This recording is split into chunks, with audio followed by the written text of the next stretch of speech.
और यहाँ पे रसूल खुदा सल्लल्लाहु अलैहि वसल्लम के विलादत के बारे में बहुत ज़्यादा इख्तलाफ पाए जाते हैं। अहले तसन्नुन की नज़र में जो है वो 12 रबीउल अव्वल है, यानी रसूल खुदा की विलादत जो है वो 12 रबीउल अव्वल के दिन हुई। और अहले तशय्युअ के नज़र में जो है वो 17 रबीउल अव्वल का दिन है, जिसको हफ्ताए वहदत भी कहा जाता है। और यहाँ पे जो है रसूल खुदा सल्लल्लाहु अलैहि वसल्लम की जब विलादत हुई, रिवायत में मिलता है कि बहुत से ज़्यादा ऐसे हवादिस जो है रूनमा हुए, जिनको देख के लोग जो है वो बहुत परेशान हुए थे। और याकूबी ने इसको इस तरह से बयान किया गया है, यानी इन तमाम मौजज़ात को इस तरह से बयान किया गया है कि पहला जो है वो शैतान जो है वो निकाला गया था। और रिवायत में ये भी मिलता है कि जब हज़रत ईसा अलैहिस्सलाम की विलादत हुई थी तो शैतान फिर भी 4 आसमान तक जाता था। लेकिन रिवायत में है कि जब रसूल खुदा सल्लल्लाहु अलैहि वसल्लम की विलादत हुई थी तो उस टाइम शैतान को कुल्लन आसमान पे जाने से मना किया गया था।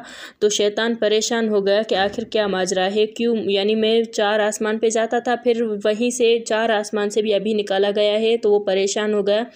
फिर जब उसे पता चला कि जनाब आमना के घर में रसूल खुदा सल्लल्लाहु अलैहि वसल्लम की विलादत हुई, तो वो समझ गया कि अभी आसमान पे जाना मेरा नामुमकिन है, यानी शैतान को निकाला गया। फिर दूसरा ये है कि सितारे जो है वो नीचे उतर आए थे, जिसको कुरैश वाले देख के बहुत ही परेशान हो गए थे और आपस में ये कहने लगे कि ये जो है निशानियाँ क़यामत की निशानियाँ हैं। फिर तीसरा है कि ज़ल्ज़ला आया था, यानी इतना ज़्यादा ज़ल्ज़ला आया था कि लोग बहुत ही परेशान हो गए। और पांचवा है कि आतिश कदा जो फ़ारस का था, जिसकी ये फ़ारस पूजा करते थे, वो बिल्कुल खामोश हो गया। इतने सालों से वो जलता था और ये फ़ारस के लोग जो इसकी पूजा किया करते थे, लेकिन जैसे ही रसूल खुदा सल्लल्लाहु अलैहि वसल्लम की विलादत हुई तो वो ख़ुद ब खुद खामोश हो गया।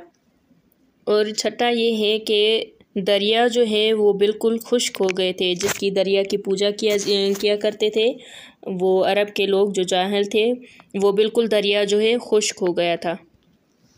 यानी रसूल खुदा सल्लल्लाहु अलैहि वसल्लम के आमद के टाइम जो है वो बुत सारे गिर गए थे, यानी इतने मौजज़ात हुए थे कि लोग परेशान हो गए कि आखिरकार किसकी विलादत हुई, आखिरकार कौन आया है जो, यानी इतने हादसे रूनमा हो गए। और ये हज़रत मोहम्मद मुस्तफ़ा सल्लल्लाहु अलैहि वसल्लम का नूर था, जो 17 रबीउल अव्वल को जनाब आमना की गोदी में आया।